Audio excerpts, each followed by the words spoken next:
مسئلہ نمبر ہے 989 لا تحرم الزوجۃ علی زوجہا بزناہا۔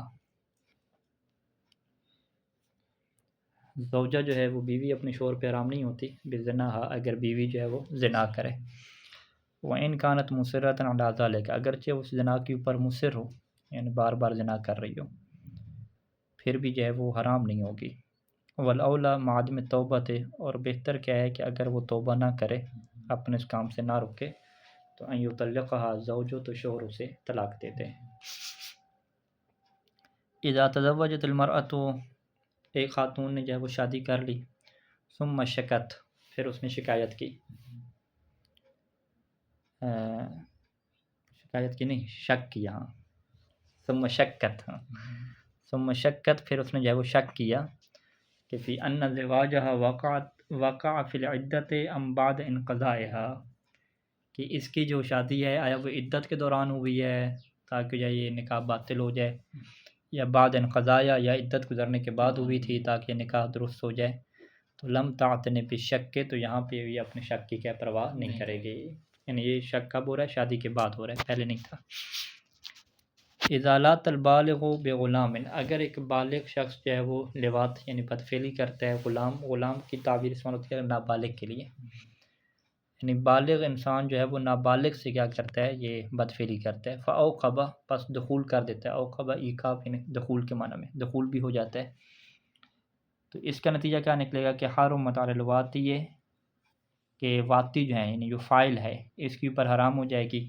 کون؟ ام الموتو، موتو جس کے ساتھ جس کے ساتھ لواط کیا گیا، اس غلام کی تعبیر کس کے لیے استعمال ہوتی ہے؟ نابالغ، غیر بالغ۔ اذا لات البالغ بغلام، اذا لات البالغ غیر بالغ، یوں آپ کہتے ہیں۔ تو یہ ایک مورد ہے، یعنی بالغ اگر نابالغ سے لواط کرتا ہے تو پھر تو جو ہے وہ جو فاعل ہے اس کے اوپر حرام ہو جاتی ہے۔ ام الموتو، موتو جس کے ساتھ وطی کی گئی ہے، اس کی ماں، و اختو اس کی بہن، و بنتو اور اس کی بیٹی، تو یہ حرام ہو جاتی ہیں علی الاحوط، احتیاط کے طور پہ، احتیاط واجب کے طور پہ حرام ہو جاتی ہیں۔ تو یہ ایک ہی صورت ہے جس میں حرمت آتی ہے۔ ولا یحرمن علیہ، اور بالغ کے اوپر جو ہے وہ حرام نہیں ہوتی یہ خواتین، مع شک فی الدخول، اگر اس سے کیا شک کو دخول میں، کہ دخول ہوا تھا یا نہیں ہوا تھا۔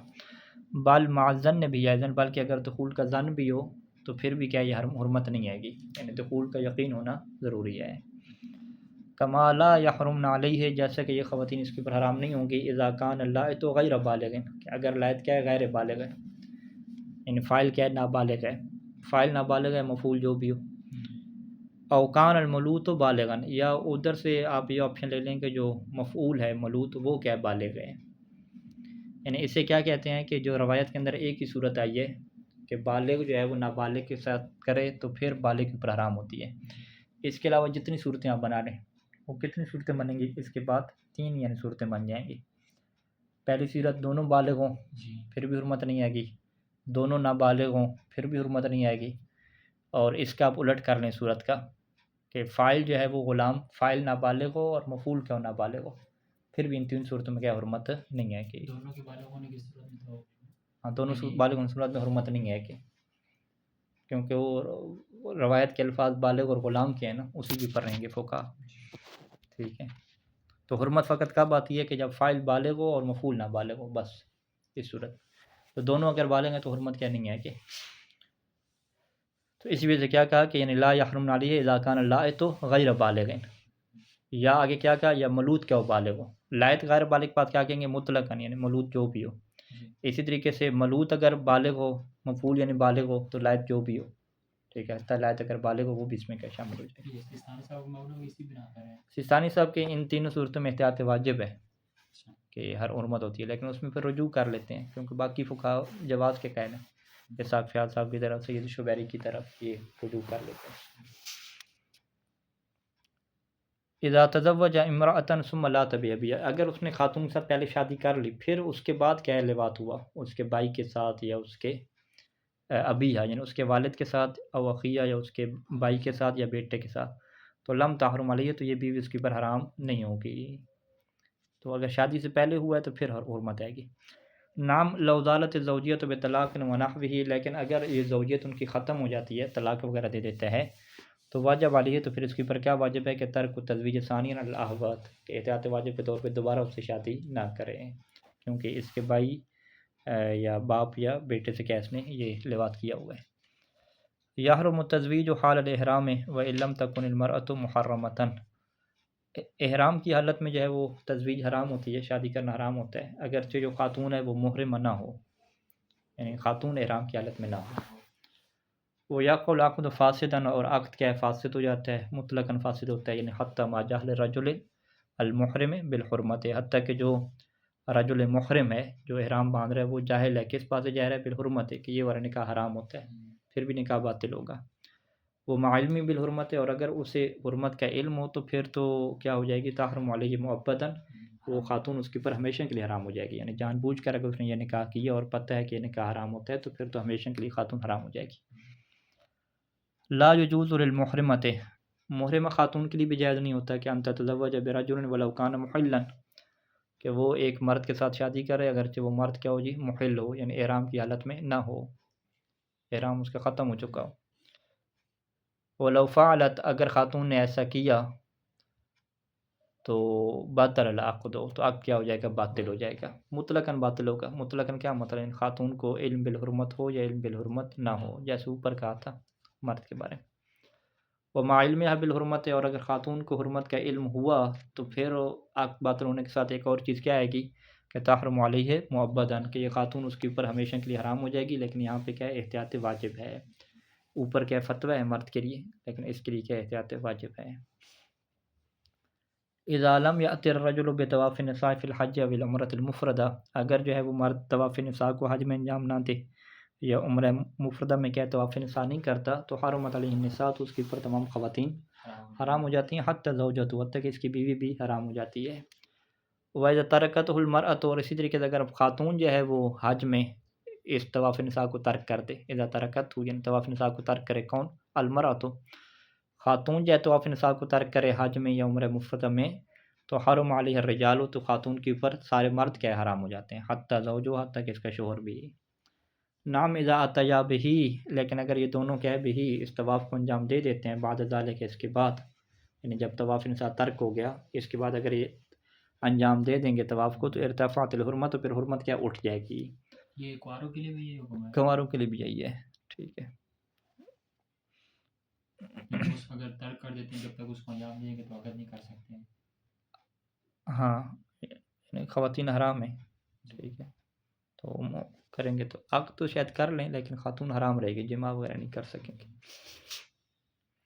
لا یجوز الدخول بالبنت قبل اکمال 9 سنین، اگر ایک ایسی لڑکی سے شادی کی جس کے 9 سال پورے نہیں تھے، تو پھر یہاں پہ کیا مسئلہ ہے کہ دخول جائز نہیں ہوتا اس لڑکی کے ساتھ قبل اکمال 9 سنین، جب تک اس کے 9 سال پورے نہیں ہوتے، یہ جماع حرام رہتے ہیں۔ ولاکنہ لو تزوج ووطأ، لیکن اگر اس نے اس کے ساتھ شادی کی 9 سال سے پہلے اور اس کے ساتھ پھر اس نے وطی بھی کر دی جو کہ حرام تھی کرنا، تو لم یحرم علیہ وطؤ، تو یہ جو جماع کرنا اس کے اوپر تو لم یحرم علیہ وطؤ بعد بلوغ، بعد بلوغ کے ساتھ رکھیں گے، یعنی اگر اس نے شادی کے بعد اس کے ساتھ جماع کر لیا 9 سال سے پہلے، تو ایسا نہیں ہے کہ وہ خاتون حرام ہو جائے، حرام نہیں ہوگی، بلکہ لم یحرم علیہ، اس کے اوپر حرام نہیں ہوگا کہ وطؤ بعد بلوغہا، کہ اس کے بالغ ہونے کے بعد اس سے کیا کر سکتا ہے؟ وطی کر سکتا ہے، حرمت نہیں ہوگی۔ وَإِنْ كَانَ الْأَحْوَطُ حِينَئِذٍ طلاق ہوا، اگرچہ یہاں پہ احتیاط کیا ہے کہ اسے طلاق جو ہے وہ دیتے ہیں۔ تحرم المطلقۃ ثلاثا علی زوجها المطلق لها، مطلقہ ثلاثا، یعنی جس خاتون کو 3 طلاقیں دی گئی ہیں وہ حرام ہو جاتی ہے اپنے اس شوہر پہ کہ المطلق لها، جس نے اسے طلاق دی تھی۔ تو یہاں پہ کیا ہے وہ حلالہ کی ضرورت پڑتی ہے نا، کہ نام لو تزوجت بغیر ہی، کہ اگر یہ خاتون کیا اپنے شوہر کے علاوہ کسی اور سے شادی کرتی ہے، وہ داخل بہا، اور وہ اس کے ساتھ کیا کرتا ہے؟ جماع بھی کرتا ہے، فطلقہ، اور اس کے بعد وہ اسے طلاق دے دیتا ہے، تو حلت لزوجها الاول، تو پھر یہ پہلے والے شوہر کے لیے حلال ہوتی ہے، اعلیٰ تفصیل یاتی فی کتاب الطلاق، اس کی ڈیٹیل کیا ہے؟ کتاب الطلاق میں آئے گی۔ وہ اما لو طلقها 9، لیکن اگر اس نے اس سے 9 طلاقیں دے دیں، ٹھیک ہے، یعنی 2 دفعہ درمیان میں حلالہ بھی ہوا، پھر کیا اس نے وہی طلاقیں دے دیں 9، تو پھر نامی کے بعد کیفا یا تحرم علیہ مؤبداً، یہ خاتون ہمیشہ کے لیے حرام ہو جائے گی، یعنی 2 دفعہ شریعت نے کہا اسے کہ تم دوسرے مرد کے پاس چلی جاؤ، یا 2 دفعہ دوسرے مرد سے ہو کے واپس آ گئی، تو اب شریعت کہے گی کہ اب پابندی ہے، ابھی تجھے اس کے پاس نہیں جانا، ٹھیک ہے، اب بھی صحیح ہو جاؤ۔ احکام العقد دائم، عقد دائم کے احکام اور کیا حقوق وغیرہ ہوتے ہیں وہ سارے بیان کر رہے ہیں۔ یحرم علی الزوجۃ الدائمۃ، زوجہ دائمہ کے اوپر حرام رہتا ہے کہ ان تخرج من دارہا، کہ وہ اپنے گھر سے بدون اذن زوجہا، شوہر کی اجازت کے بغیر باہر جائے، یہ اس کے لیے حرام ہوتا ہے۔ وَإِنْ كَانَ خُرُوجُهَا لِأَجْلِ الْأُمُورِ الْجُزْئِيَّةِ الْأَحْوَطِ، اگرچہ اس کا گھر سے باہر جانا ہے وہ ایک جزوی کام کے لیے ہو، یعنی چھوٹے موٹے جو کام ہیں، پڑوسی کے گھر چلے گی ادھر ادھر، یہ نہیں ہے کہ کوئی بڑے سفر پہ جا رہی ہے، ادھر محلے میں جا رہی ہے اپنے پڑوسی کے گھر، پھر بھی شور سے پھر جانا بھی کیا چاہیے۔ الاحوط ہے، پھر بھی احتیاط واجب کے طور پہ بغیر شور کی اجازت کے نہیں جا سکتی۔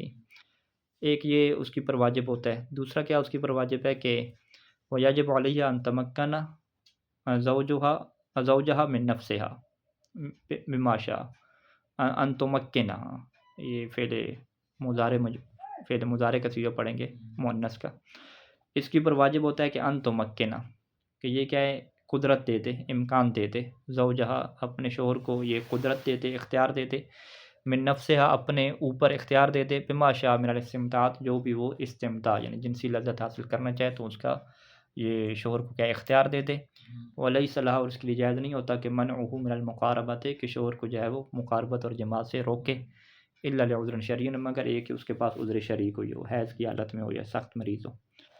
فاذا عملت بوظیفتھا، اور جب خاتون اپنے اس وظیفہ پہ عمل کرے گی، یعنی شوہر کو انکار نہیں کرے گی اور اس کی اجازت کے بغیر گھر سے باہر بھی نہیں جائے گی، تو استحقت النفقۃ علی زوجہا، تو پھر یہ نفقہ کی مستحق بن جائے گی، اور یہ نفقہ اس کے شوہر کے اوپر آ جائے گا، من الغذاء واللباس والمسکن، جس میں کھانا پینا، لباس اور رہائش شامل ہے۔ فإن لم يبذل الزوج لها نفقتها، اگر شوہر اس کو اس کا نفقہ نہیں دیتا تو کانت النفقۃ دینا ثابتا فی ذمتہ، تو یہ جو اس کا جو نفقہ ہے وہ قرضہ بنتا جائے گا، دین بنتا جائے گا، جو کہ فی ذمتہ، جو شوہر کے ذمہ پہ کیا ہے جی ثابت ہو جائے گا۔ اذا نشزت الزوجہ، تو یہ ناشزہ کی تعبیر استعمال ہوتی ہے خاتون کے نافرمانی کے لیے، اگر بیوی جو ہے وہ نافرمان ہو جائے، یعنی فخارجت من عند زوجہا، اور شوہر سے کیا ہے چلی جائے شوہر کو چھوڑ کے، تو لم تستحق النفقۃ، تو پھر نفقہ کی کیا مستحق نہیں ہوگی۔ وَإِذَا كَانَتْ عِنْدَهُ، اور اگر یہ بیوی شوہر کے پاس ہی ہو لیکن وَلَمْ تَكُنْ مُطِيعَةً لَهُ، لیکن اس کی اطاعت گزار نہ ہو جنسی معاملے میں، تو فل مشہور، تو یہاں پہ مشہور نظریہ یہ ہے کہ انہا لا تستحق النفقۃ ایضاً، کہ پھر بھی یہ نفقہ کی مستحق نہیں رہتے، یہ مشہور فقہا کیا ہے، لیکن الاحوط، لیکن احتیاط واجب کیا ہے کہ عدم سقوطها بذالک، کہ یہ جو نفقہ ہے یہ بذالک، یعنی اس عدم اطاعت کی وجہ سے، گھر سے باہر گئی نہیں ہے، ادھر ہی ہے، فقط اطاعت نہیں کر رہی، تو اس کے ذریعے سے اس کا نفقہ ساقط نہیں ہوگا۔ اما المہر، جہاں تک مہر کا تعلق ہے تو فلا یسقط بالنشوز، تو نشوز کے سبب سے مہر کیا ساقط نہیں ہوتا، بلا اشکال، اس میں کوئی اشکال نہیں ہے کہ مہر کیا دینا پڑتا ہے۔ لا یستحق الزوج علی زوجته، شوہر مستحق نہیں ہے اپنی بیوی کے اوپر کس بات کا، کہ خدمت البیت وما شاکلہ، کہ وہ گھر کے خدمت کرے، گھر کے کام کاج کرے، اس طرح کے جتنے بھی چیزیں ہیں، شوہر کا ان حق نہیں ہے، اگر کرنا چاہے تو وہ مستحب ہوگا اس کے لیے۔ اذا استصحب الزوج زوجته فی سفر، اگر شوہر جو ہے وہ استصحب ساتھ لے کر جائے، زوجته اپنی بیوی کو، فی سفر ہی اپنے سفر میں ساتھ لے کر جائے، تو کانت نفقۃ علیہ، تو جو بیوی کا جو خرچہ بنتا ہے وہ اسی شوہر کے اوپر ہوگا۔ وإن کانت اکثر من نفقۃ فی الحضر، اگرچہ اس کا جو خرچہ ہے وہ حضر کے نفقہ سے بڑھ کے ہو، یعنی جب گھر میں رہ رہے تھے تو نفقہ تھوڑا تھا، سفر میں زیادہ ہے، یعنی گاڑی کا کرایہ ہو گیا، جہاز کا کرایہ ہوگا، وہ بھی شوہر نے دینا ہے۔ وَأَمَّا إِذَا سَافَرَتِ الْمَرْأَةُ بِنَفْسِهَا مَعَ إِذْنِهِ، لیکن اگر جو ہے نا خاتون خود سفر کر رہی ہے، شوہر نہیں ہے ساتھ، اور مع اذنہ، اور شوہر کی اجازت سے سفر کر رہی ہے، تو فلیس علی زوجہا بذل، تو شوہر کے اوپر نہیں ہوتا کہ وہ عطا کرے، کتنا عطا کرے، ما یزید علی نفقۃ فی الحضر، کہ جو اس کا حضر میں خرچہ بنتا تھا نا اس سے زیادہ اسے پیسے دینا اس کے اوپر واجب نہیں ہوتا، تو وہی جو اس کے حضر میں سفر کے بغیر جتنا اس کے اخراجات بنتے تھے وہی دے گا، اس سے اس کا کرایہ پورا ہوتا ہے یا نہیں ہوتا، یہ بیوی کے اوپر ہے۔ لو امتنع الزوج، اگر شوہر انکار کر دے، عن بذل نفقۃ زوجتہ، اپنی اس زوجہ کے نفقہ کو دینے سے، کہ المستحقۃ لہا، جو نفقہ کی مستحق ہے، تو جاز لہ، تو فوتوں کے لیے جائز ہے۔ جاز لہا ہونا چاہیے، اب جاز لہ لکھا ہوا جی، ہے، تو زوجہ کے لیے جائز ہے، زوجہ کے لیے جائز ہے کہ ان تاخذھا، کہ وہ نفقہ کو لے لے، من مال ہی، شوہر کے مال سے لے لے، بدون اذن ہی، شوہر کی اجازت کے بغیر ہی کیا لے لے۔ فائدہ لم تتمکن من الاخذ، اور اگر خاتون کے لیے ممکن نہ ہو شوہر کا کیا پیسہ اٹھانا، وسرت، اور وہ مجبور ہو کہ الاتخاذ وسیلۃ، کہ کوئی وسیلہ کو اپنائے، کوئی کام کاج کرے، لتحصیل معاش، یا تاکہ اپنی معیشت کو حاصل کر سکے، تو پھر لم یجب علیہ، تو پھر اس کے اوپر واجب نہیں ہے کہ اطاعت زوجہا، کہ اپنے شوہر کی اطاعت کرے، کب؟ حال اشتغالہا بتلک الوسیلۃ، کہ جب وہ اس کام میں مشغول ہے تو پھر جو ہے اس کے لیے شوہر کی اطاعت کرنا واجب نہیں ہے۔ یجب علی الولد الانفاق علی الابوین الفقیرین، اولاد کے اوپر واجب ہے، بیٹے کے اوپر، بیٹے کے اوپر واجب ہے کہ انفاق کرے، کس کے اوپر؟ اپنے والدین کے اوپر، کہ جو فقیر ہیں، شرعی طور پہ مستحق ہیں۔ اور اسی طریقے سے ویجب علی الوالد، والد کے اوپر واجب ہے کہ الانفاق علی الولد الفقیر، کہ وہ اپنے جو مستحق بیٹا ہے، مستحق جو اولاد ہے، اس کے اوپر کیا انفاق کرے۔ ویشترط فی الوجوب قدرت المنفق علی الانفاق، اور یہاں پہ جب یہ کہہ دیا نا کہ ہاں یجب علی الولد، یعنی اولاد کے معنی میں لے لیں، یعنی اولاد کے اوپر والدین کا نفقہ واجب ہے جو والدین مستحق ہوں۔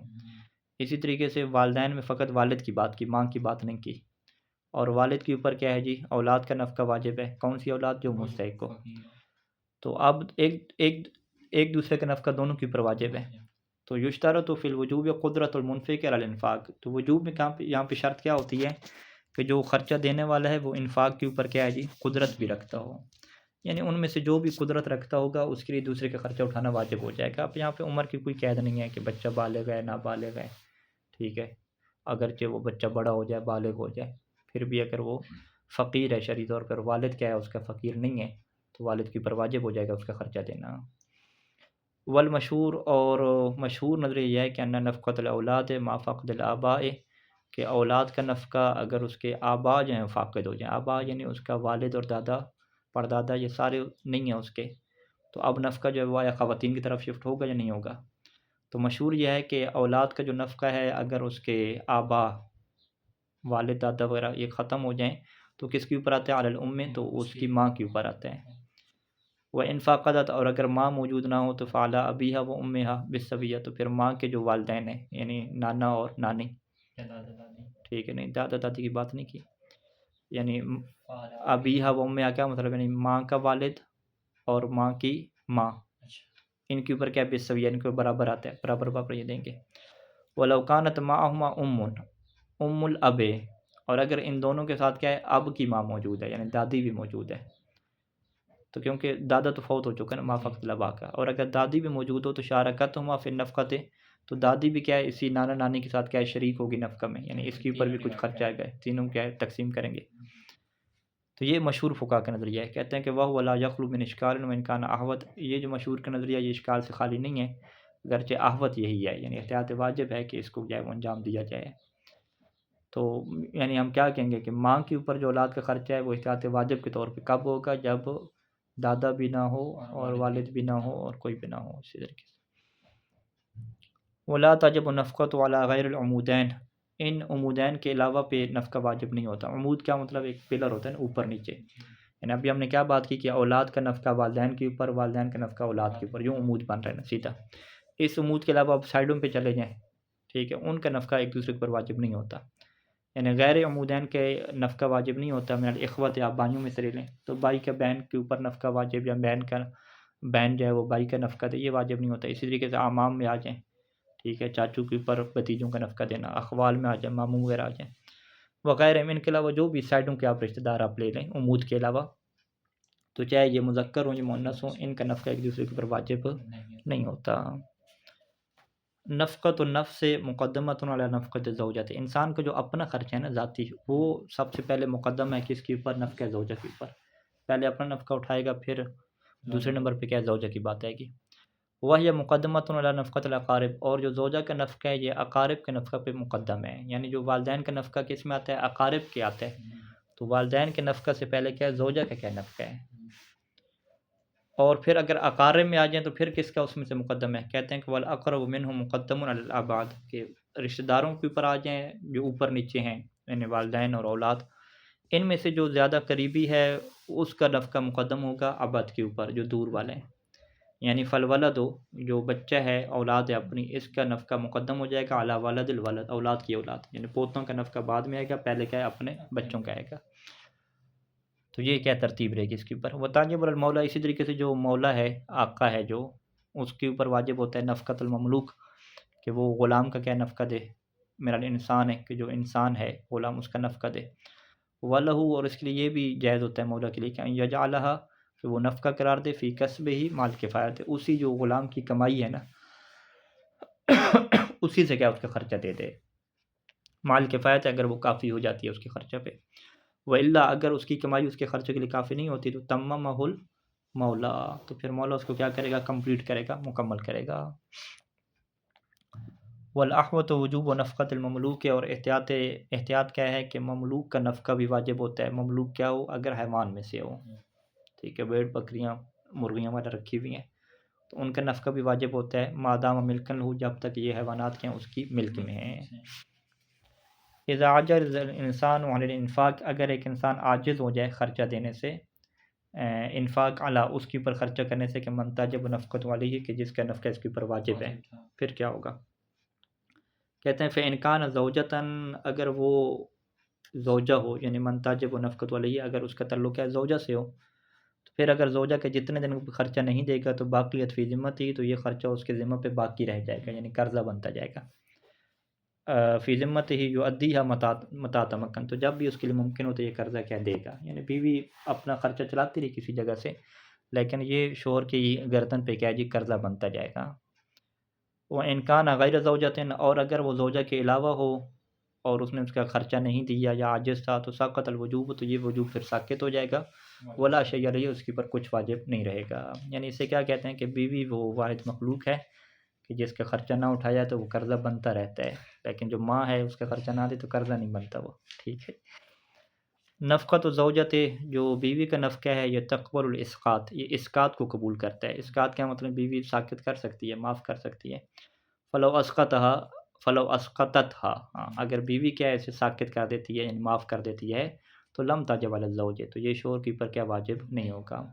اما نفقۃ الاقارب، لیکن جو اقارب کا نفقہ ہے یہ اسقاط کو قبول نہیں کرتی، یعنی اگر والدہ کہہ بھی دے کہ میرا خرچہ نہ دو تو ایسا نہیں ہے کہ وہ اس کے اوپر دینا واجب نہیں رہے گا، یعنی وہ وجوب کیا باقی رہے گا۔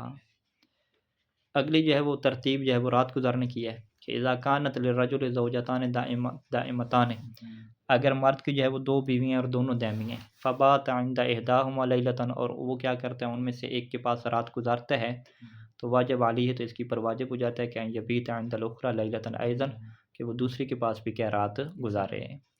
ولا یجب علیہ المبیت عندہما فی غیر هذه الصورۃ، اور اس صورت کے علاوہ اس کے اوپر واجب نہیں ہوتا کہ وہ ان دونوں کے پاس کیا رات گزارے، یعنی اگر ایک کے پاس بھی رات نہیں گزار رہا تو پھر ٹھیک ہے، دونوں کے پاس نہ گزارے، مگر اگر ایک کے پاس گزارے گا تو پھر اگلی جو 3 راتیں ہیں ان میں سے ایک کیا دینی پڑے گی، یعنی ہر 4 راتوں میں سے ایک رات ایک بیوی کے پاس گزارنا تب واجب ہوتا ہے کہ جب وہ ایک کے پاس گزار لے، ایک کے پاس گزار لے تو پھر اگلی 3 راتوں میں کیا ہے ایک دینی پڑتی ہے دوسری بیوی کو۔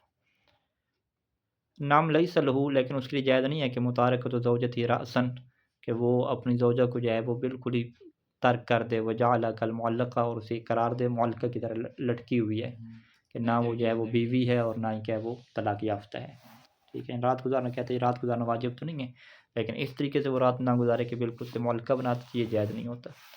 والاحوط الاولیٰ، اور احتیاط اولیٰ کیا ہے کہ ان یبیت عند زوجۃ دائمۃ الواحدہ، کہ وہ جو بھی اگر اس کی ایک بیوی ہے، ٹھیک ہے، ایک بیوی والے ہیں، ان کے لیے احتیاط اولیٰ کیا ہے کہ وہ اپنی بیوی کے پاس رات گزارے، لیلۃ فی کل 4 لیال، یعنی 4 راتوں میں سے ایک رات تو جو ہے وہ بیوی کے پاس کیا ہے گزارے ہیں۔ لا یجوز ترک وطء الزوجۃ الدائمۃ اکثر من 4 اشہر، جو دائمہ بیوی ہوتی ہے اس کے ساتھ جماع کو ترک کرنا جائز نہیں ہوتا، کتنا عرصہ جی؟ اکثر من 4 اشہر، 4 مہینے سے زیادہ یہ ترک نہیں کر سکتا۔ یہ کب ہے؟ اذا کانت شابۃ، جب وہ اس کی بیوی کا جوان ہو۔ بل الحکم کذالک فی المنقطع الافت، بلکہ یہی حکم ہوگا کس زوجہ میں جو منقطع ہے، لیکن وہاں پہ احتیاط واجب کے طور پہ ہوگا۔ اذا لم يعین المہر فی العقد الدائم، اگر عقد دائم میں وہ مہر کو معین نہیں کرتا تو سہل عقد، تو نکاح صحیح ہو جائے گا، یعنی جو دائمی نکاح ہے وہ بغیر مہر کے بھی صحیح ہو جاتا ہے۔ ومع الدخول، اگر یہ دخول کر لیتا ہے تو پھر یجب علی الزوج مہر المثل، تو پھر شوہر کے اوپر کیا ہے مہر مثل ہوگا، یعنی عام طور پہ کتنا مہر ہوتا ہے وہ دیا جائے گا۔ اذا لم تعین المدت لاداء المہر حین العقد، اگر عقد کے دوران جو ہے وہ مہر کی ادا کرنے کا ٹائم جو ہے وہ معین نہیں کیا گیا کہ کس دن جو ہے وہ مہر دے گا۔ تو جاز للزوجۃ تو بیوی کے لیے جائز ہوتا ہے کہ الامتناع من المقاربۃ قبل اخذہ کہ وہ مہر لینے سے پہلے انکار کر دے، مقاربت سے جمع کرنے سے انکار کر سکتی ہے۔ سواء اکان الزوج متمکنا من الادا ام لا، چاہے شوہر جو ہے وہ قادر ہے مہر دینے کے اوپر یا قادر نہیں ہے۔ ولو دخل بها الزوج برضاها، اور اگر شوہر جو ہے وہ اس کے ساتھ دخول کر لیتا ہے ایک دفعہ اس کی راضی ہونے کے ساتھ، قبل ادا المہر، مہر ادا کرنے سے پہلے، تو پھر لم یکن لها الامتناع بعد ذلك، پھر بعد میں اس کے لیے یہ آپشن نہیں رہے گا کہ وہ جماع سے انکار کرے من دون عذر شرعی، بغیر کسی عذر کے، یعنی شروع میں انکار کرتی رہی تو پھر ٹھیک ہے، لیکن اگر ایک دفعہ اس نے رضایت اختیار کر لی پھر وہ یہ نہیں کہہ سکتی کہ پہلے مہر دو اور پھر کیا جماع کی طرف آنا۔ صلی اللہ علیہ وسلم۔